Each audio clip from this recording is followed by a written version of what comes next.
Налогообложение сельскохозяйственной деятельности. Часть 2. Единый сельскохозяйственный налог и налог на прибыль.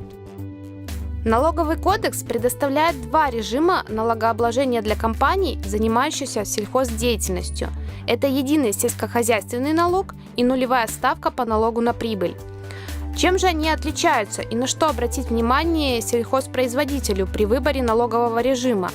Во-первых, единый сельскохозяйственный налог – это специальный налоговый режим, который для компаний-налогоплательщиков заменяет собой уплату нескольких налогов. Поэтому при применении сельхозналога мы не уплачиваем НДС и налог на имущество. В отличие от применения нулевой ставки по налогу на прибыль, где НДС и налог на имущество придется уплатить в обычном порядке.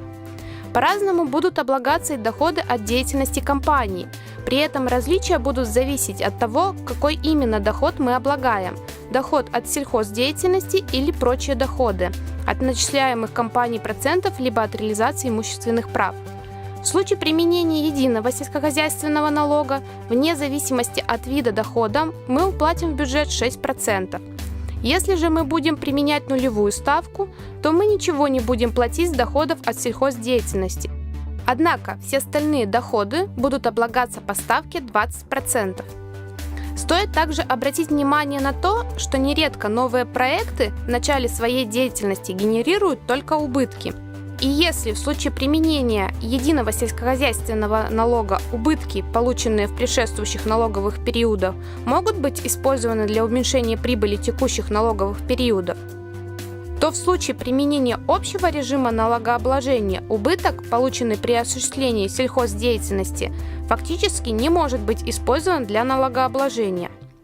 Таким образом, если мы предположим, что доход нашей компании от сельхоздеятельности составил 10 миллионов, прочие доходы 20 миллионов, а также в предшествующем году мы получили убыток в размере 7 миллионов рублей, то при применении единого сельскохозяйственного налога мы заплатим налог в размере 1 миллиона 380 тысяч. При применении общей системы налогообложения 4 миллиона без учета НДС и налога на имущество. Однако надо учитывать, что суммы начисленных налогов могут значительно отличаться, если, например, компания не имеет убытков или ее прочие доходы составляют незначительную часть, поэтому выбор того или иного режима налогообложения надо делать очень внимательно. А если все же запутаетесь, НСП всегда готова оказать вам помощь. До скорого!